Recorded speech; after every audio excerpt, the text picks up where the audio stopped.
ซึ่งวันหนึ่งเนี่ยเฮาบางทีทั้งวันทำได้ลึกๆนะไม่ก็อย่างอู้ง่ายๆไม่ แทบ นึก จะ หรอก แม่เฮาเหมือนกันแม่เฮาเป็นตู้เจ้าเหมือนกันเฮาเตียวกับเตียวทิ้งเตียวฟังครับเราสมมติว่าอาบน้ำ7 ตัวแล้วนุ่งเตียวเอาขาเครื่องใดสุกเตียวก่อนเนาะเนี่ยยังบ่เคยฮู้ถ้าภาวนานะก่อนจะนอนคืนนี้นอนแล้วก็เอาลองมือวางที่ท้องเนาะนอนท่านอนหงายแล้วก็ลองกำหนดรู้พอลมหายใจก่อนพอที่หูดังก็ดีพอที่ท้อง9 กรัม10 กรัมเนาะ50 กรัมทำอีก1 วันนะยังตื่นขึ้นมาอ๋อลมหายใจเข้าออกอันใดหายใจเข้าหรือหายใจออกตื่นมาถ้าเฮาคนเฒ่ามันตื่นเช้ายังบ่ลุกจากที่นอนเตือก็นอนพอลมหายใจก่อนวันนี้ตื่นขึ้นมายังโชคดีอยู่เนาะยังมีลมหายใจเข้าพอลมหายใจก็หมอลมหายใจเข้าหูลมหายใจอันนี้คือภาวนาง่ายๆเนี่ยบ่ต้องไปอะไรทำไมนั่งแล้วอีแม่จะไปสวรรค์จะนายหันเตบุบ่ใจแค่หันลมหายใจก็ถือว่าเป็นอานิสงส์อันนี้คือการภาวนาถ้าทุกวันนี้พ่อแม่ศรัทธาญาติโยมสร้างกติกาให้ขึ้นมาตัวเก่า1ตรวจศีลตัวเก่า2เรื่องของทานเนาะทานก็คือระลึกรู้ว่าวันนี้เฮาได้ทำความดีเรื่องการคือทานอย่างรวมทานธรรมทานและอภัยทานธรรมทานถ้าตัวสุดท้ายก็คือขึ้นได้ภาวนาคือการได้ดูลมก่อนนอนแล้วก็หลังจากตื่นจื่นขึ้นมาแล้วทีนี้เฮาทำอีกถึงวันจากวันนี้จะเป็นอดีตของวันพุธเนาะมันก็ค่อยสะสมแต้มบุญไปอันนี้ก็คือความบ่ประมาทหรือว่าเป็นเจ้าพุทธที่ว่าตั้งอยู่ในหลักของอันนี้คือการทำให้เป็นนิสัยครับผมสานศีลภาวนาแต่ครับทำเป็นนิสัยแล้วก็เฮามาโอ้อย่างเงี้ยอย่างท่านพระครูโอ้ก็ได้ผมก็โอ้ดีแล้วศีล5มีอย่างนี้เด้อพ่อแม่ศรัทธากินเหล้าเมายายก็ฮู้คนเฒ่ารุ่นนี้บ่ต้องกินแล้วก็บัดได้ไปโอ้คนหนุ่มมันก็บ่ฟังบางทีแต่ว่าเฮามาเอากันจริงๆว่าละเฮาเนี่ยเฮาบ่กินแล้ววันนี้เฮามีการตรวจทานก็หรือเฮามีความเข้าใจในมันมีความภูมิใจก็ในการที่ได้ทำความดีของเฮาในแต่ละวันถ้าว่าเฮาตรวจทานเนี่ยมันปีติมันเกิดขึ้นนะครับเฮาได้ตรวจได้เช็คว่าวันนี้เฮาได้ทำการได้ทำการอย่างกันเพิ่นฮ้องอย่างบทสรุปเนาะมันมีหรอฉันทาวิริยะจิตตะวิมังสาหรอการไต่ตององค์แห่งองค์คุณแห่งความสำเร็จนะเนาะฉันทะคือความพอใจในการที่นี่นอนแน่นอนพ่อแม่ศรัทธาญาติโยมพอใจที่จะได้ยินได้ฟังพอใจที่จะยอมรับนับถือในพระพุทธศาสนามาเป็นเบื้องต้นนี่คือความพอใจฉันทะวิริยะเนาะคือความเพียรพยายามในการจะทำในสิ่งที่เราตั้งใจจะทำตรงนั้นวิริยะคือทำซ้ำแล้วซ้ำอีกฟังแล้วฟังอีกพิจารณาแล้วพิจารณาอย่างเขาเพียรทำไปภาวนาเนี่ยกำหนดแล้วกำหนดอีกแต่ว่าก็ว่าบทเก่าแล้วแต่ว่าก็พองหนอยุบหนอวันนี้ก็ขวาอย่างหนอใช่ว่าแล้วว่าเฮมครูบาอาจารย์บางตนเดินแผ่นดินบ่โค้งเตียวเดินจงกรมนะดินบ่เป็นโม่งนั้นอย่างท่านพระครูสุเมธว่าเราเพิ่นเข้าปฏิบัติแต่ละปีเพิ่นไปพ่อตามหอยที่ตู้เจ้าเพิ่นนั้นเดินจงกรมปรากฏเลยนะเอาหญ้าไต่เป็นห้อมเลยดินแน่นเป็นห้อมแล้วเพิ่นเดินจงกรมแสดงว่ามันจะขี้100 ครั้งเขาก็บ่ฮู้ที่เพิ่นเดินแล้วการทำซ้ำแล้วซ้ำอีกคือวิริยะคือความเพียรครับขันติคือความอดทนอดที่จะทำเนาะบางทีมันมีตัวนิวรณ์ตัวแทรกหรอจะนั่งสมาธิดีๆก็อย่ามาเจ็บเอวเนาะมาแทรกมาศูนย์ตั้งนั้นก็เปิดทีวีดังหาเหมาะอันตั้งหันก็ดังอากาศก็ร้อนเนี่ยคือหมู่นี้มันจะมากวนเพราะนั้นต้องมีขันติถ้าเป็นบารมีก็คือนั้นขันติบารมีเนาะครับอันนี้ก็คือสิ่งที่เราจะต้องทำแล้วในชีวิตต้องฝึกต้องทำแล้วก็จะเป็นเมื่อเราทำแต่ถ้าสิ่งอย่างบนนี้ถ้าทำเป็นประจำมันก็เป็นเรื่องง่ายนะอันอย่างก็ตามถ้าหากว่าเราทำจะเป็นประจำเป็นอาจินแล้วมันเป็นเรื่องง่ายอย่างก็เป็นว่าเนาะคนดีจะทำดีได้ง่ายแต่คนบดีนี่ทำดีได้ยากคนดีทำชั่วได้ยากแต่คนชั่วทำชั่วได้ง่ายเหมือนเราก็ท่านครูเหมือนเราไหว้พระสวดมนต์เนาะอันสวดมนต์บทยาวๆแต่ก่อนมันเป็นภาพมันก็บุสัญญาแต่ยังว่าเนาะไม่ได้มันเปิ้นว่ามันก็ไปลดมันก็ออกมาบางทีกำลังนั่งสวดรับนะปากว่าอยู่ปากว่า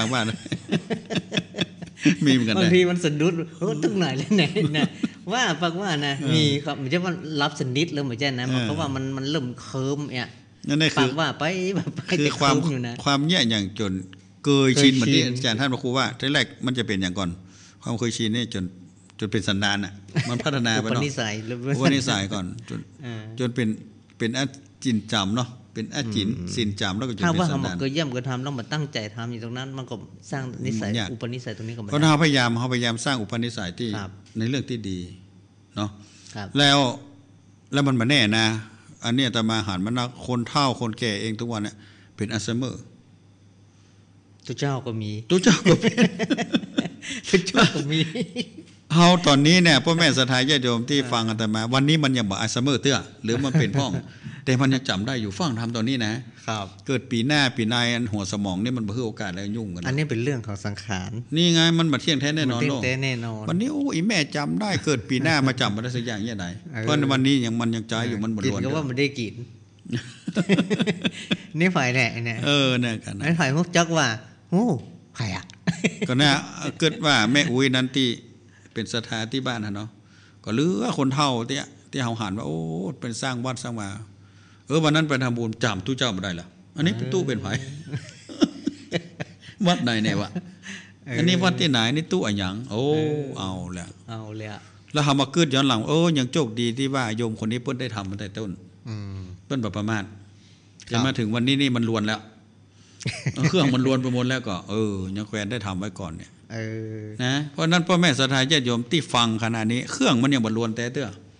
แห่งทำเนี่ยยังทำลวนพ่องแล้วก็ฮะมันก็มีห้องแล้วแล้วก็เฮาก็ยังลวนเลข5ขึ้นไปแล้วนี่มันค่อยเจือแล้วนะมันเริ่มจะไปแล้วนะตาก็ลวนเอาเลข6แล้วแกแล้วตาก็ลวนหูก็ลวนเนาะเขี้ยวก็ลวนหัวเข้าหน้าแข้งนี่เพิ่นว่ามันไม่ใช่ของเฮาสัจจะความจริงเนี่ยมันยิ่งกระจ่างแจ้งขึ้นเรื่อยๆถ้าเฮาอายุสังขารนักขึ้นว่าอันอย่างน้อมันจะเป็นของเฮาจริงสังขารร่างกายนี่เพิ่นว่ามันเจ้าของเฮาแต่น้อยเฮาเอาอกเอาใจมันท่านพระครูสุเมธจังอู้กันเนาะมันใครอยากเสาะคือมันกินมันฮ้อนก็ไปอาบปัดเปิดลมเปิดแอร์มันหนาวมันเสาะผ้ามาห่มหิวก็ให้ทุกอย่างบทจะเมื่อยก็เมื่อยตอนที่ยังหนุ่มยังกลับมันมีอาการอย่างนี้เกิดขึ้นมันก็เลยประมาทแต่ถ้าว่าเฒ่าแก่มาแล้วน้อยสู่เขาต้องจะหูคำเนี่ยมันถือกรรมอมตะพระจ่าได้แต่ละเอาเข้าห้องน้ำตัวประตานเลยเก๋ไม่จะออกประเดี๋ยวได้ใส่แพมเพิร์สด้วยกันนั่นน่ะอันนี้เพราะอย่างเพราะมันพระเจ้าของเฮามันบังคับบ่ได้มันล้วนมันเนี่ยมาความพระเจ้าของเฮาสติปัญญาความจำก็ตะก้อนจำได้จะดีประเด็นนี้ไผ่บางคนมันจะธรรมดานะแข่งฮักอ่ะเทียบกันนี่เพราะนั้นสิ่งที่สิ่งนี้ที่มันปรากฏคือมันเป็นสภาวะธรรมะของพระพุทธเจ้าที่กล่าวไว้ทั้งสิ้นซึ่งเฮาบางอย่างเขาปฏิเสธบ่ได้ครับเฮาจะต้องเรียนรู้ที่อยู่กับมันและเฮาจะต้องอยู่กับมันอย่างได้อย่างเป็นประโยชน์ครับเอาสิ่งเหล่านี้มาเป็นอุปกรณ์เป็นสื่อการสอนธรรมะเฮาได้อันนี้แหละกายหยาบโชคดีที่เฮามีกายหยาบที่เฮาต้องศึกษาเรียนรู้แล้วก็เอาเป็นอุปกรณ์ยิดยอดแน่เอาเพิ่นบ่เข้าห้องยอดมันมีละนั่งไปชั่วโมงแอลบ่ก็บ่เจ็บเนาะเพราะเพิ่นมีกายหยาบแต่ร่างกายหยาบนี่มันเป็นคล้ายๆเป็นอุปกรณ์ในการพิจารณาศึกษาธรรมะของพระพุทธเจ้ารูปหูนามเพราะเฮาฮู้ว่าร่างกายนี่มันเป็นตุกแล้วเฮาจะเงียได้เนาะเฮาพ้นจากตุกนี้ได้อันนี้เฮาก็ต้องมาเร่งสร้างบารมีละเริ่มสร้างแล้วสร้างบารมีนะของเจ้าพุทธที่ให้ไปสู่เป้าหมายที่สูงคือนิพพานหยังคืออันนี้คือการที่เฮาทุกคนมีอยู่แล้วเอาง่ายๆประเด็นนี้อย่างวันนั้นไปเตดโอมอนฤาษีสะไทยไปไหนจะไปนิพพานเนาะอีตังกำเดบดีไปนิพพานเนี่ยถ้าเดนเนี่ยพอรถทัวร์มาจอดหน้าวัดนะเอาไปนิพพานไปจะไปละไปลาลูกลาเต้าลาพ่อลาแม่ก็เดี๋ยวมาปากันจะไปนิพพานนะจะไปนิพพานจะไปป่ะฮักผมไปได้ลูกเห็นไหมบางทีเนี่ยถ้าว่าใจมันบ่พร้อมมาถึงเขาฮู้อยู่ว่าเป้าหมายที่เขาจะไปอย่างน้อยที่สุดเขาฮู้ว่าเป้ามีอยู่ใครไปนิพพานเนี่ยประเด็นเนี่ยสมมติว่าท่านพระครูไปนิพพานประเด็นได้ไปไม่แน่เนอะเขาก็อย่าไปฟังกันนี้ก็ไปวัดก่อนไก่มันแน่เนอะเนาะไปเต็มนั่นเต็มนี่ก่อนไก่กันอันนี้คือเป้าประสงค์เขามีละแต่ว่าถ้าเขายังมาถึงเป้าตัวนั้นเพราะฉะนั้นมันก็ต้องมาเฮียนฮู้ที่จะไปหาเป้าตัวนั้นมันจะเรื่องง่ายๆแต่อย่าไปดังนั้นเขาก็มีความเพียรพยายามสะสมบ่มเพาะไปเรื่อยๆสะสมบ่มเพาะหมายความว่าเขาอย่างเขาก้าวเดินเนี่ยเดินแต่เดินช้าจังมัน เขาเดินไปทางหน้าถูกแล้วครับเหมือนว่าเส้นทางแห่งพระพุทธศาสนาเนี่ยก็อู้กับครูบาอาจารย์อู้กับท่านพระครูสุเมธกันว่าเพิ่นเคยถามครูบาอาจารย์ว่าทุกเจ้านี่อย่างเงี้ยได้คือดังนะไม่ต้องสึกเนี่ยก็บ่ต้องสึกอย่างเดียวเลยดังว่าเอาง่ายๆเนี่ยอันนี้หมายความว่าถ้าเราตัดสินใจว่าเราขึ้นเดินบนทางเส้นนี้ละครับ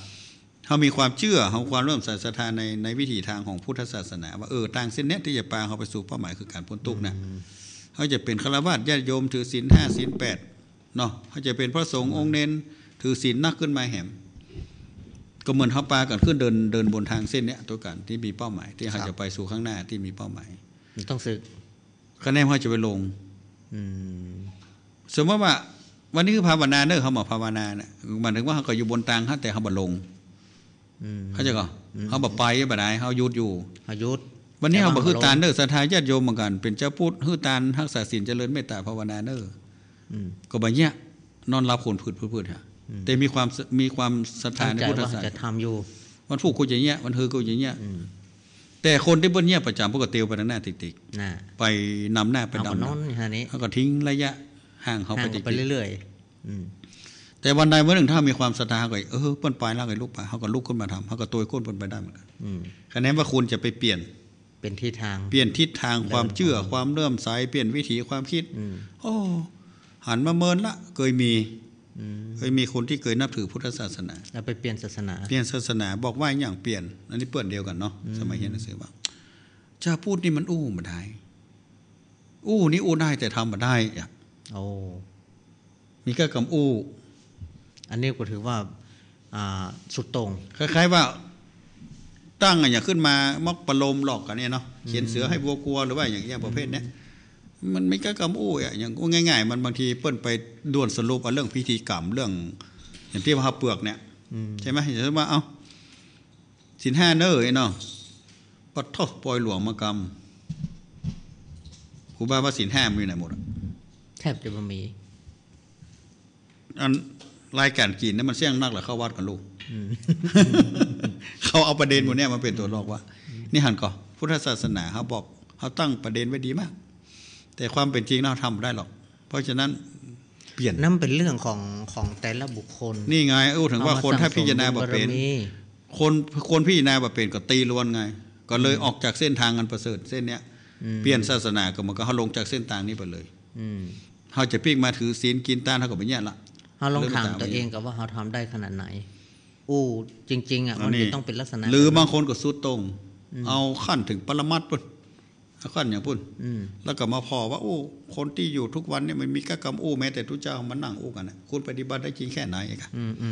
คุณอย่ามาเอาตามที่พระเจ้ากล่าวไว้ล่ะเนาะเราจะว่าจะได้ล่ะแล้วก็อย่างแล้วก็ย้อนถามท่านพระครูถามแล้วก็ตัวเองทำได้หมดได้นะกันเนาะญาติโยมเองก็ทำได้หมดได้สมมติว่าโยมจะมาจ้องว่าทุกเจ้าต้องได้อย่างนั้นอย่างนี้แล้วตัวเองเนาะทำได้ถึงขั้นนั้นก่อนบริบูรณ์เพียงพร้อมได้ก่อนศีล5ครบหรือยังเนี่ยแล้วก็ศีลทานศีลภาวนาเขาได้พร้อมหรือยังแต่ตรงกันข้ามที่คนที่เปิ้นเป็นที่ว่าสัมมาทิฏฐิแต่นะพระอาจารย์ครับเขาเคยอยู่กับครูบาอาจารย์เนาะคนที่เข้าหาครูบาอาจารย์มีหลายประเภทหรอบางคนนี่เปิ้นมานี่พระเถรน้อยนี่เปิ้นไหว้หรอเปิ้นจะมุ่งไปหาอาจารย์ลอยปุ้นหาหลวงปู่หาครูบาเปิ้นแต่บางคนเข้ามานี่เปิ้นก็ดูฐานะหลักฐานเปิ้นแต่เปิ้นไหว้หมดไหว้พระสงฆ์องค์เน้นด้วยความนอบน้อมครบยำเขาเลยถามว่ามันมีความแตกต่างจะใดเปิ้นก็มีนั้นแล้วแต่ว่าเปิ้นเคารพแม้บ่ใช่มุ่งไปหาคู่ที่ว่าเปิ้นจะเคารพอย่างเดียวเปิ้นว่าเปิ้นจืดเป็นสูงเปิ้นว่าในเพศสภาวะเปิ้นเนี่ยการได้เกิดขึ้นบนโลกใบนี้บุญวาสนาคนเฮาเต้ากันในการเข้าถึงบารมีเนี่ยเนาะเปิ้นเป็นคนบ้านถึงแม้เปิ้นจะมีบุญวาสนาความเป็นอยู่อย่างพังพร้อมแต่บุญเปิ้นก็ยังน้อยที่บ่สามารถที่จะได้บวชเหมือนพระสงฆ์องค์นี้อย่างการอ่อนน้อมถ่อมตนนี่เป็นบุญชนิดหนึ่งในบุญกิริยาวัตถุสิบการอ่อนน้อมถ่อมตนนี่เป็นสิ่งที่จะทำให้เป็นสิริเป็นมงคลกับตนเองแล้วก็เป็นเบื้องต้นของการที่จะเป็นเครื่องที่จะสนับสนุนให้เราเนี่ยเป็นคนที่จะประพฤติธรรมชั้นสูงขึ้นไปแล้วก่อนน่าถามว่า แล้วทีนี้เปิ้นไหว้ได้ตั้งแต่เนนตุเจ้าจะศีลดีบ่ดีจ้างเปิ้นก็ว่าในเพศสภาวะเปิ้นดีกว่าคนบ้านเพียงแต่ว่าเหมือนเปิ้นเดินบนเส้นทางนี้ละวันนี้เปิ้นอาจจะยังบ่มีโอกาสได้ภาวนาเตื้อยังบ่ได้ทำหน้าที่ของเปิ้นเต็มที่แต่ถ้าวันใดวันหนึ่งท่านเหล่านี้เปิ้นพลิกมาเปิ้นจะทำเปิ้นง่ายกว่าคนบ้านหลายเท่าเพราะโอกาสเปิ้นมีอยู่แล้วคนบ้านนี่กว่าจะปลีกตัวเองจากภาระหน้าที่การงานมาไหว้พระสวดมนต์ทำอยู่ในบ้านมันยากเปิ้นเลยว่าโอ้แค่การได้เพศสภาวะของเปิ้นเนี่ยการที่เฮาหันได้หันว่าเปิ้นไหว้พระสงฆ์องค์เน้นอย่างนั้นก็จ้างเปิ้นว่าโอ้เปิ้นมีบุญกว่าเฮานักอันนี้คือคนเข้าถึงทำจริงๆจะเป็นอันเปิ้นจะบ่แสดงความโอ้ตุเจ้านี่มันน่าไหว้เฮาบ่ไหว้ป่ะอย่างบางคนมีเนาะไหว้บ่ลงเนี่ยเนาะหมอสังคมใดไอ้เด้อระดับคนที่จบสูงๆสำเร็จอีโก้เปิ้นว่าอีโก้ว่าอีโก้มีอีโก้สูงมีอัตตาสูงอีโก้สูงอีโก้บ่ยอมลงกับไผแล้วมันมีอย่างหนึ่งคนที่เข้ามาสู่ศาสนาของมันกันนะสมมติว่าคนทุกไปข้างหน้าเขาต้องเตรียมรับสถานการณ์ของการเข้ามาบวชเหมือนกันนะครับคนที่จะมาบวชต่อไปนะก็จะเป็นคนที่ใช้ชีวิตคำว่าบ้านวิสัยมาก่อนและบางทีก็เป็นคนที่มีวุฒิภาวะมีความรู้มีอย่างต่างโลกมานักแล้วทีนี้ถ้าบวชเข้ามาปุ๊บเนี่ยอัตราตนตัวตรงนั้นมีเยอะแล้วเกิดสมาว่ามาเจอใส่พระสงฆ์องค์เน้นที่เปิ้นอยู่วัดอยู่วาที่เปิ้นภูมิหูภูมิธรรมเปิ้นยังบ่เต็มที่เนาะครับโอ้คนเหล่านี้ก็จะบ่ยอมรับแล้วก็จะเป็นอย่างที่ว่ายากสอนยากในสายตาอาจจะดูหมิ่นดูแคลนด้วยซ้ำไปถูกต้องแล้วเลยเป็นบางทีว่ากรณีอย่างเขาเป็นตู้หลวงเจ้าวัดเนาะครับบางทีก็ถ้าว่าถ้าเปิ้นจะมาบวชเนี่ยเรื่องเหล่านี้ก็มีน่ากลัวเหมือนกันว่าถ้าเปิ้นปรับจิตมาได้หรือว่าเขามีกลยุทธ์ในการที่อยู่คนเลยเป็นเรื่องในการที่ดูแลยากนั่นก็เจอมาแล้วทุกวันต้องเจอครับผมในตอนนี้ขอวางไว้ดีก่อนเนาะต่อไปจะได้เปิดสายให้กับท่านผู้ชมท่านผู้ฟังที่ฟังรายการอยู่ในค่ำคืนนี้เนาะมา2 รูปจะได้เปิดสายตั้งแต่ 20:30 นโดยประมาณนี้เป็นต้นไปแล้วก็จะได้ให้ท่านผู้ชมท่านผู้ฟังโทรเข้ามาเนาะจากหมายเลขโทรศัพท์0520100084ได้โทรเข้ามาทางมือถือเนาะก่อนที่จะโทรนี่ก็ขอหลีวิทยุหรือว่าอยู่ห่างวิทยุแล้วก็ฟังทางโทรศัพท์ตอบโต้กันทางโทรศัพท์เนาะถ้าผู้ชมท่านผู้ฟังท่านใดที่ฟังรายการอยู่0520100084สถานีวิทยุนี้ที่ห้องส่งนี้พร้อมที่จะรับสายแล้วก็ได้อู้เอ่ยกับท่านผู้ชมท่านผู้ฟังเนาะนิมนต์ท่านพระครูกดเลยครับไหนนะกดที่แดงๆลุ่มมันนั่งเพกะเจริญปอนมันนั่งใกล้ๆเจริญปอนโอ้นั่งกะเจริญปอนแม่ปณีก้าแม่เมาคิดเล็กว่าจะได้วันนี้มึงฝังมาก่อนได้วันนี้มาก่อนเตรียมพร้อมลูกเตรียมพร้อมขนาดได้แล้วก็ยังท่านอาจารย์ว่านะคะแม่ย้อยถ้าเราเคยสวดมนต์เดินจงกรมนี่ถ้าบันไดถ้าเราไม่ได้เดินเนี่ยมันจะคลำใจเนาะนี่อันนี้ต้องเพาะอุปนิสัยนี่คือได้นะคือมันเป็นงานหนึ่งของชีวิตนั่นกันอิติปิโสแม่นคือมันเป็นส่วนหนึ่งของชีวิตเลยนะว่าคาโตสุปฏิปันโนจะครบรอบพระรัตนตรัยแม่เอาอย่างละรอบก็ได้ต้องได้ทำเนาะคือเป็นอย่างอี้เลยนะงานตัวนี้เหมือนว่าวันไหนเฮาบ่ได้ทำมันมื้ออย่างขาดอย่างไปอย่างกินข้าวมันได้กินน้ำนะแม่เนาะมันก็กลายเป็นนิสัยเนี่ยคำใจในเรื่องอี้ดีเนาะคำใจในเรื่องอี้ดีสร้างอุปนิสัยใหม่ของเฮาเนาะทำจะเคยชินเป็นนิสัยและอุปนิสัยแนบแน่น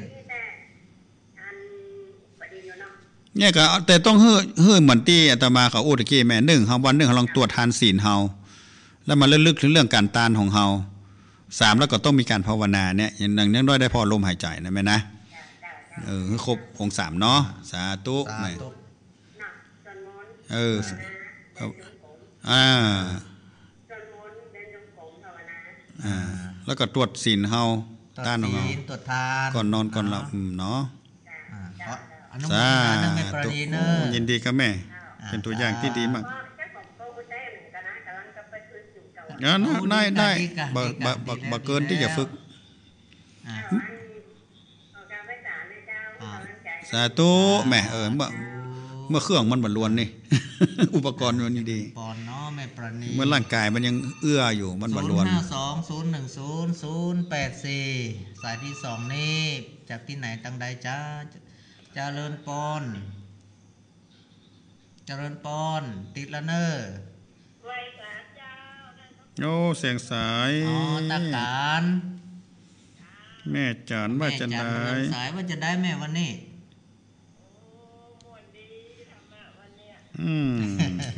หลากหลายมา2ตนนะแม่เฮ้ย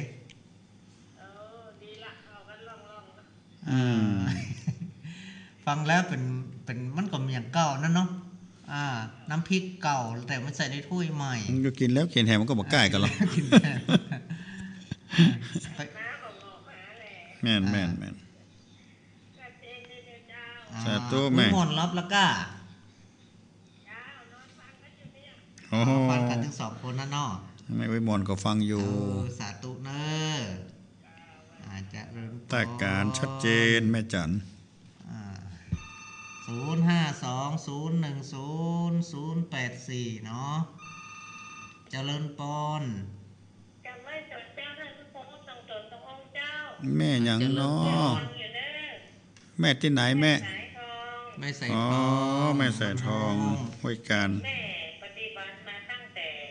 วันที่3เนี่ยจะใส่ข้ามมาก็จะใส่สุมานะคะนะจะเป็นทุกข่าวตลอดจ้ะโอ้อีการเนี่ยดีว่าแม่วัดเย็นแล้วก็พุทธคุณสังฆคุณแล้วก็สูตรปรณี30ตั้งโอ้ก็จานนั่นนะ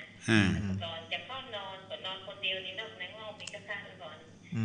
พุทโธ108นะโม108นึงว่าจนจะดึกเพ่งไปไหนมาก็จะเอาอย่างนั้นโอ้เนี่ยดีละสุดยอดต้องดีแล้วแปลงกองใจคนที่เพิ่นฟังเนี่ยเพิ่นอาจจะทำแบบแม่เนอแม่เนอไม่เป็นต้นบุญต้นแบบเนาะดีละเนาะสาธุนะแม่เนอสาธุแม่ใส่ทองคุณทักษาแม่ใส่ทองบรรทงห้วยการแม่กันเนาะอันห้องเจริญปอนแม่เพียนแม่ก็แม่เพียนก้าโอ้แจ้โฮมแม่อย่างเนาะแม่อย่างจ้านี่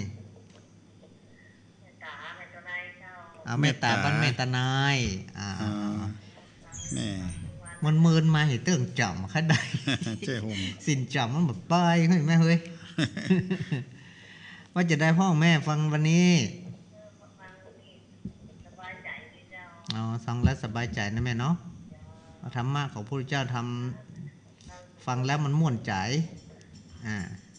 ไหว้พระสวดมนต์พ่องกอยินดีจะนั่งแม่เนอเปิดพัดลมก็โซ่อยู่เจริญปอนแม่ตาตานายแจ้ห่มลำปาง052010084เนาะเจริญปอนมาแล้วมันมือจะมาให้เตืองได้แม่บ้านเมืองแม่ใส่พินว่าจะได้แม่ต้องว่าจะได้พ้องฟังชัดบ่เจ้าจะฟังชัดฟังแล้วเข้าใจดีเจ้าฟังแล้วก็หายเงาเลยเจ้าวันนี้จะมีอัญมาแสดงเป็นพิเศษพ้อง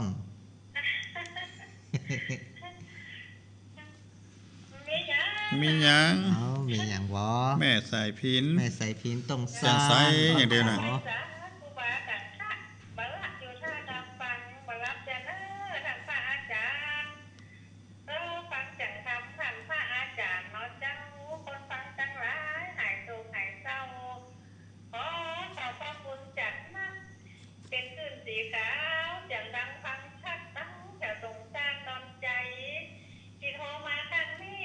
กำลังใจได้ฟัง สาธุชัดเจนกับแม่ฟังชัดเจนก่อนเดี๋ยวนี้ชัดเจนเหมือนเดิมนะแม่เนาะสาธุมาได้ปากันหูเนาะเนาะปากะสาธุสาธุปอนมันตรงซ่านแม่สายพีนบ้านตรงซ่านตำบลบ้านขอมปานลำปางเนาะสายต่อไป052010084สายต่อไปเจริญปอนแม่แสงท้องแม่แสงท้องแหละคือเวียงดอกคำใต้พะเยานะแม่นอให้ฟังกันทั้งชัดเจนบ่ชัดเจนดีเจ้าชัดเจนดีก็ดีละขอบคุณเจ้าของสถานีที่เปิ้นเอาขึ้นไปออกเนาะแม่ฟังกันกี่คนท่านแม่ฟังกันกี่คนแม่พังคนเดียวคนเดียวบ่ฝนตกกว่าวันนี้เจ้าตกน้อยเจ้าตกตกหน่อยหนึ่งเนาะวัดพะเยาเยอะอยู่เนาะ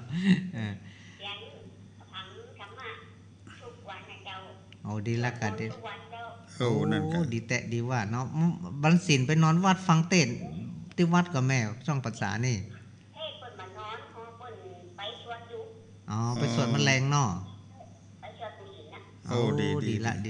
ละได้อย่างแล้วเนาะแล้วก็วันศีลก็รักษาศีลในแม่เนอร์ให้ครบถ้วนบริบูรณ์สมบูรณ์เนาะอย่างน้อยก็ได้ข้อ2ข้อสมบูรณ์แบบก็แล้วกัน5ข้อซ้ำดี7ข้อ8ข้อซ้ำเน็ตนะแม่เนอร์สาธุตำบลคือเวียงอำเภออย่างนั้นเนาะอำเภอจูนก่อนอำเภออย่างโหละพะเยา052010084เจริญปอนอันนี้แม่หยังแม่บัวตองบ่เคยได้ยินแม่บัวตองแม่โทรติดครั้งแรกก็แม่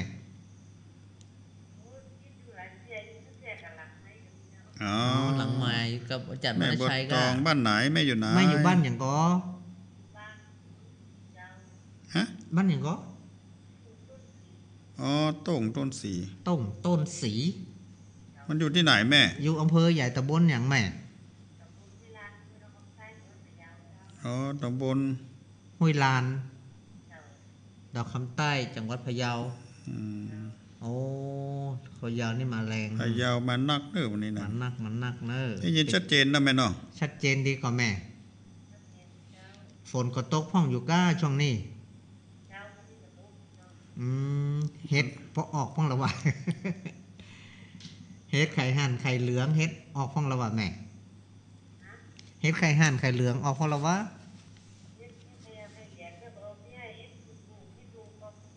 เฮ็ดมงกงเฮ็ดลมเฮ็ดมงกงเนาะเอาช่วงนี้มันอาหารมันอยู่บนฟ้าแม่แต่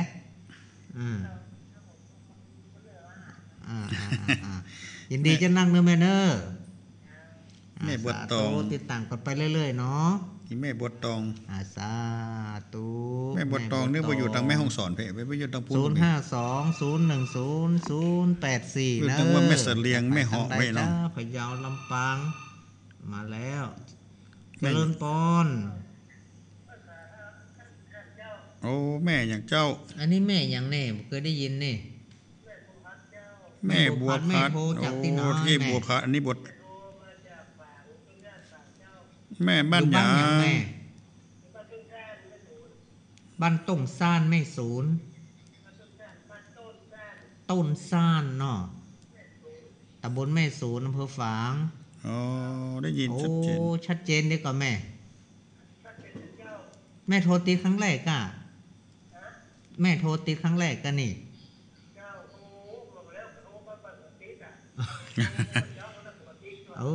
พยายามความพยายามที่ไหนความสำเร็จอยู่ที่ห้าเดี๋ยวนี้สำเร็จแล้วแม่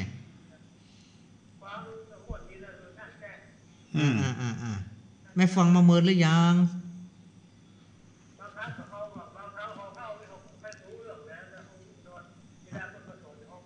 แม่อายุตาใดแม่อายุตาใดก็ปีนี้ โอ้71เสียงยังสิ่งอยู่กับคนหนุ่มอยู่เนาะเก่งอยู่เนาะเก่งอยู่เก่งอยู่นี่แม่ฟังตัวไผคั่นนี่ฟังตัวไผอ๋อน้องว่ามาดอ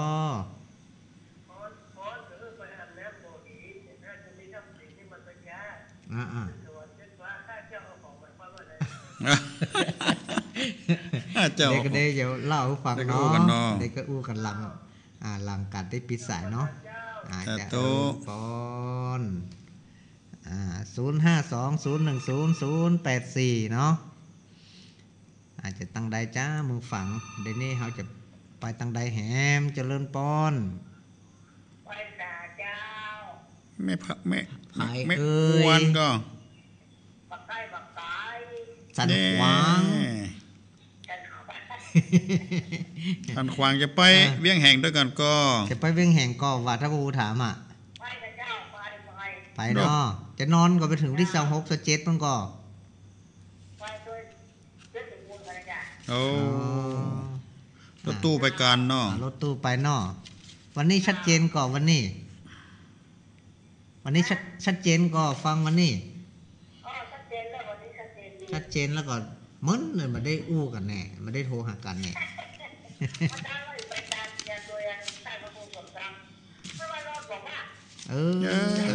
กับกองหาเนี่ยว่ามันอยู่มหันไม่อวนนี่เนาะ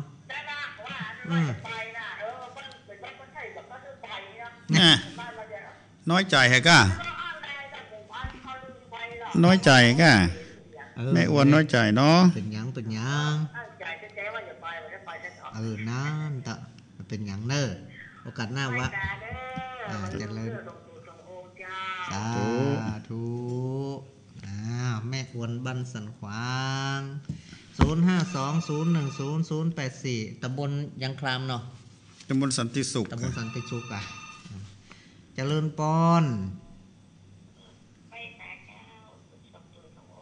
เจริญปอนแม่โทรจากนายรายงานตัวได้ฮะโอ้บ้านแม่อย่างก็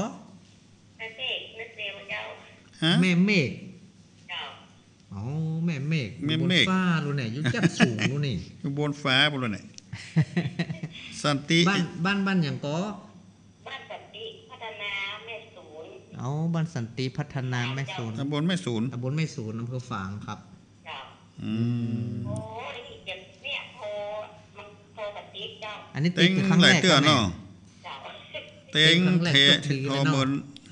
สว่างใจแล้วเนื้อกับนี้นะแม่ฟังมาเมินแล้วบอกไม่ฟังมาตลอดกันเมินโอ้ดีสวดตึงวันก็สวดบทอย่างข้องแม่ติโสแล้วก็มหาคารุณิโกพระหุมหากาก้มหากาพระหุมหากาได้อย่างแหมแล้วก็นั่งภาวนาก่อ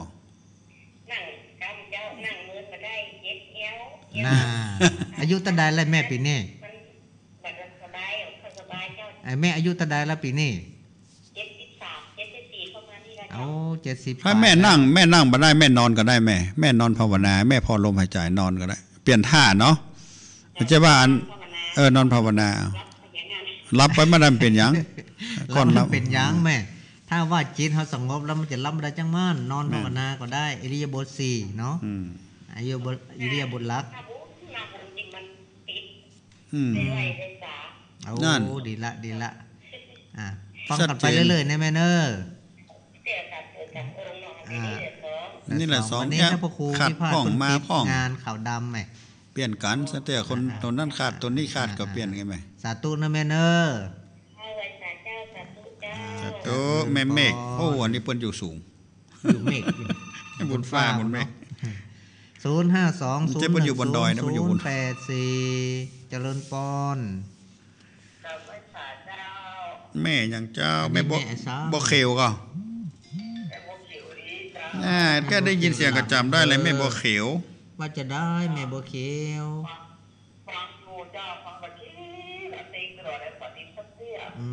ลีมาแล้วหลับปูนมาแล้วบ้านหลังต่อเนาะ มา2 โต้นแม่เหยพระครูวิพาทเพิ่นติดงานขาวดำเลยมันได้มาฝนตกก็ไอ้แม่ลีเตดวันนี้ลีเทฝนตกกันเนาะฝนตกนักพองก้าแม่วันนี้มืดตังปุ้นมานะมาตกตังดีจะว่าแต่โตดีจะนักแม่เนอแม่บ่เขียวฟังกันไปเรื่อยๆเนาะถ้ากำเมืองต้องว่าบ่เขียวนะเนาะ052010084ใจตังใดแฮมเจริญปอนโอ้ชัดเจนแม่อย่างจ้านี่แม่สั่งนี่เสียงเหมือนกับแม่ปณีแม่กองแรงแม่กองแรงมันห้วยน้ำเย็นอำเภอเมืองปานจังหวัดลำปางเอาฟังชัดเจนแม่ฟังตัวพายชัดแม่ฟังตัวพายห้านแม่ฟังคนเดียวน่ะกะนักกันเพิ่นบ่โทรติดเนาะแต่เพิ่นบ่โทรได้เนาะหรือโทรตันบ่ได้เนาะฟังก็เมื่อคืนกันแม่เมื่อวันได้ฟังเมื่อวันไม่ฟังก่อฟังทุกคืนทางปู่ตนโกงอ่ะดีละเมื่อวันแม่ฟังก็ไม่ได้ฟังอ๋อคนถ่ายทอดเป็นบางเวลาเพิ่นฉินกับไปวัดเพิ่นกับไปสวดมนต์เมื่อคืนนี่สวดเมื่อคืนสวดก่อนที่บ้านสวดบทอย่างพ่องฮะ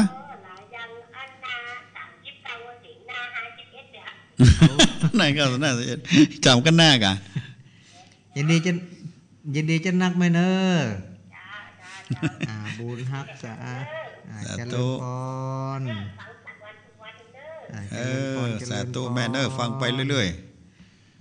052010089ได้สัก2 สายเนาะจะ2 สาย3 สายเนอครับสายที่13เนาะเจริญพรโอ้ชัดเจนแม่โทรจากนายแม่หยังแม่ชื่อหยังก็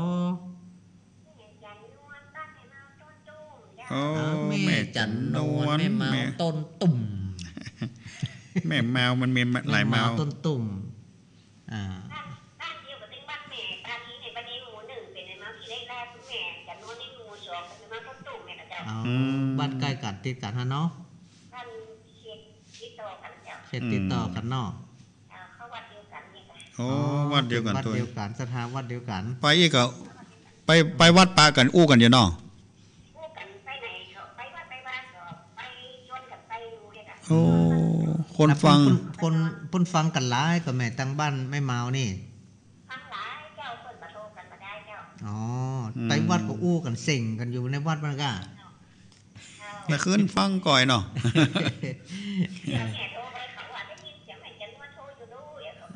น่ากะมันได้หมูน้อยได้ปากกันเจ้าเตือนะวันที่ตะใดจะไป12อีกอ่ะวันที่12กันยายนท่านพระครูเปิ้นจะ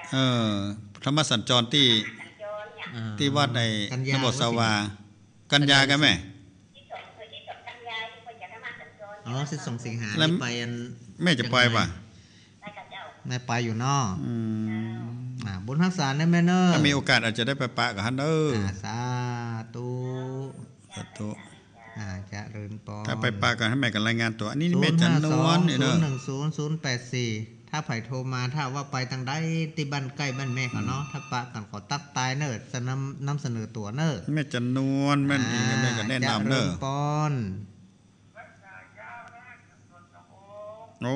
แม่ไผ่เนี่ยแม่ยังก็เราสันปิงเราสันปิงแม่คำปานมันแค่เสียงมันแค่ไก่ๆไปหน่อยแม่จะเสียแชมป์แล้วไหนแม่ไหนเต็งขนาดดีแล้วประสังเรายังได้พดจดมา1 คนอยู่ฟังไปจะได้พ่องวันนี้แม่มา2 ตนนี่ได้แค่ข้าหัว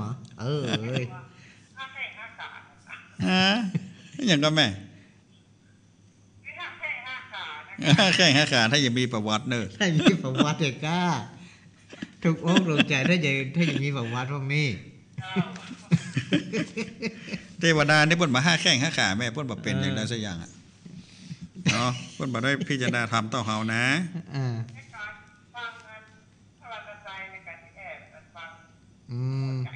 เอาแอบฟังเด้อแอบฟังลมหายใจนะพอถึงวันถ้าจะได้แล้วมันมีการเปลี่ยนแปลงกันไปแม่เอ๋ยเนาะเป็นเรื่องปกติธรรมดาฟังกันไปเรื่อยๆก็แล้วกันเนาะสาระประโยชน์ก็จะได้ใหม่ๆพ่องเก่าๆพ่องมาอู้ลืมเลยเนาะเนาะสายสุดท้ายขอนิมนต์ขอนิมนต์ว่าขอยกที่กันเนอเจริญปอนเนอสาธุขอเป็นสายสุดท้ายเนอสายสุดท้ายนี่เป็นไผ่จ้าตังใด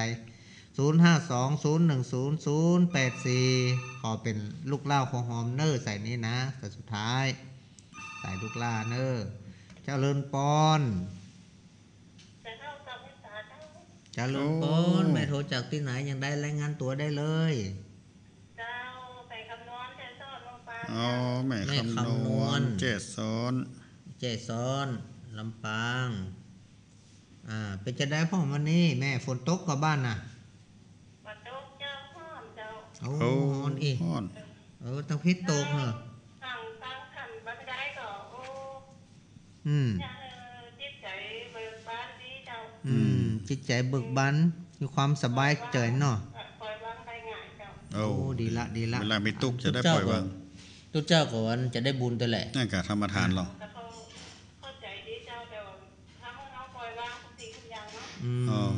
ฟังปล่อยวางต้องหมดเติมแม่เนอได้จะได้กินข้าวนะปล่อยวางเป็นเตือเป็นข้าวเป็นคาบางเรื่องเขาจะถ้าตุกเกิดขึ้นมาแม่อยู่คนเดียวกะเจ้าอยู่คนเดียวเจ้าอายุตะใดนี่เสียงจะบ่แก่ยังบ่เตื้อยังบ่แก่เด้อสังขารมันบ่ล้วนแต่เตื้อเจ็บเข่าพ้องแล้วกะเจ็บเข่านี่แน่นอนละขึ้นเขียงมาเขียง2เตื้อเลยโดนผ่าตัดแล้วกะมัน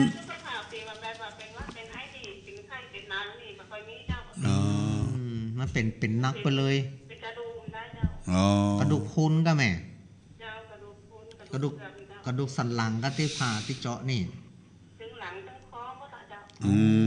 กระดูกบนสันหลังแล้วประเด็นนี้ดีขึ้นแต่ที่เราการสีปัจจุบันนี่มันเป็นอย่างเป็นไข้เป็นอะไรนี่ก็เลยมันก็เป็นอย่างพอดีขอเป็นกำลังใจให้แม่เนอะมันเป็นธรรมะสอนเฮาแม่เนาะเป็นธรรมะใจก็ธรรมะนี่แหละดีแล้วโรคภัยไข้เจ็บมาเยือนก็เป็นธรรมะคือแม่พิจารณาเอาเนาะว่าทุกสิ่งทุกอย่างมันบัดเตี้ยงแต่แน่นอนมีการเปลี่ยนแปลงล้วนอยู่ตลอดเวลาเนาะขอรักษาจิตรักษาใจให้ดีเนอะแม่เนอะสาธุขออนุญาตยกหูเนอะเวลาจะเสี่ยงแล้วเนาะ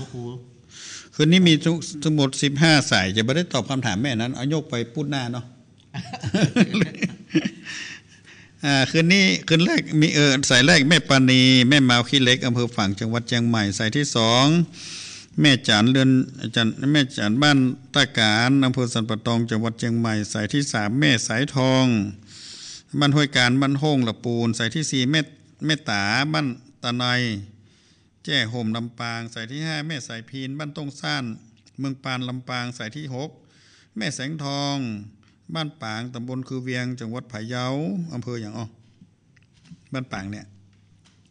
สายที่7แม่บัวตองบ้านต้งต้นสีตำบลห้วย